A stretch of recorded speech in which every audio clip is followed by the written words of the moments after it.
In this demonstration, we'll take a look at how to manage login classes with Junos OS.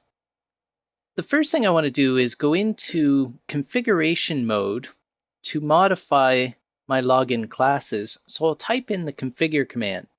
Now in this case, I do want to manipulate the login classes, which is kind of part of the login configuration. So I am going to type in edit system login to get to that portion of my configuration.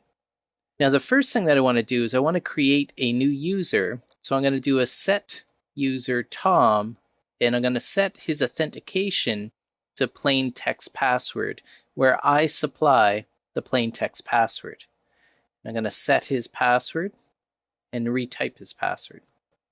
Now, once I've gone and created the user account, the next thing that I want to do is I want to specify login class for this user. And the login class defines the type of user that this person is. So I want Tom to be a full-blown administrator of my device. So what I want to do is I want to use the set user Tom. I'm going to use the class. And then what I'm going to do is put a question mark here to see a list of the different classes. So these are the different types of classes, which kind of are different types of users. So I can see here there's an operator class, and you can see the permissions that the operator class has been assigned. So these are kind of the built-in login classes that exist. So there's an operator class which has, a few administrative capabilities, but not a lot. We have a read-only class which has view capabilities to look at the configuration. Super user, which is what I want to assign to Tom, he has all permissions. And then we have unauthorized as a class, which is somebody who will have no permissions to the device. So in this case, I want to assign super user to Tom so that Tom has full capabilities to the device. So that's an example of using the built-in login classes that exist inside the Junos OS. But what's also kind of cool is you can create your own classes. So what I'm going to do here is I'm going to use the set class to configure my own class. Now I specify the name of the class that I want to create. In this case, I'm going to create a class called viewer. And then I can specify different settings for the viewer class. So here what I'm going to do is I'm going to specify an idle timeout value in minutes. Well, I'm going to say that the timeout value for anybody that's in the viewer class is 5 minutes. Then I'm also going to specify the permissions for this class. So I use the set class command, specify the name of the class that I'm trying to manipulate. So I do want to modify my viewer class that I've just created. And then I'm going to put in the permissions command with a question mark.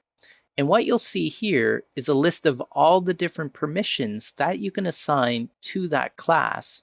And you can assign multiple permissions to the class. That way, when you assign a user to the class, all the permissions that are associated with that class will apply to the user. So if I scroll through here, you'll see there's a number of different permissions, right? So, view, and they give a description of what view is. So can view current values and statistics. We also have rollback, so can roll back. Configuration. Interface is a permission, can view interface configuration, whereas interface control can modify interface configuration. So these are all the different permissions that you can assign. Now in this case, I'm just going to assign a couple view permissions. So in square brackets, I'm going to specify that I want to assign the view configuration.